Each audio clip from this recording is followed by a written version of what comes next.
Episode 2 of Tough as Nails. This week saw our first individual challenge and our first person getting eliminated from the competition. But first, we have our second team challenge of the season. Last week, Savage Crew won to take a 1-0 lead in the season series. And this week was all about fishing and maritime activities. So the team challenge ends up being stacking lobster traps. So each team has 100 lobster traps. They have to bait the lobster traps, transport them to the boat, and then stack them and secure them on the boat. Tara and Meryl were captains. Tara, this is like her industry, so totally makes sense for her to be leading the way. And Meryl decides she wants to step up for Savage Crew.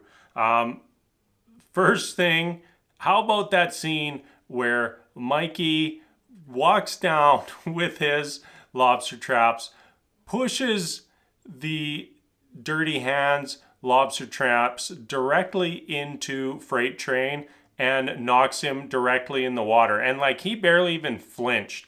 It looked like to me, Mikey looked directly at Freight Train, pushed the traps, saw him fall in the water, and just kept cruising. He didn't even come over to try to help. It's like, dude, you just pushed a human being into the ocean and you didn't even faze you. A little ridiculous if you ask me. And then he tried to say, blame it on them. Oh, you had your traps over the line. You got to watch where you're going. Total BS. He knew what he was doing. He did it. He hit the guy into the water. And, you do stuff like that, I hope you lose. And as a result, Dirty Hands ends up winning, and Savage Crew takes their first loss of the season. Angel, to me, was the total MVP, at least for probably the first 3 quarters of the challenge. He was just an absolute beast. If you saw him at the end, he was just sweat. He was just absolutely sweat from about his shoulders down to 3/4 of the way down his shirt. Ridiculous. So it looks like he is at least going to be an extremely tough, hardworking person this season, and we'll see how far that takes Angel. Moving on to our first individual elimination challenge. I guess we did have an individual challenge last week that ended up being for who was going to pick captains. And this one felt a little weird to me. It was moving slime eels. So each person had a tub of slime eels and a mesh bag. They had to fill the slime eels in the mesh bag and then haul it across the docks into a new holding tub and dump all their slime eels out.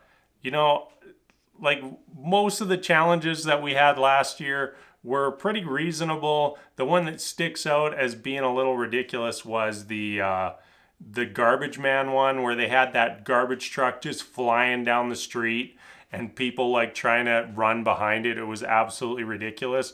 This one felt verging in that direction a little bit.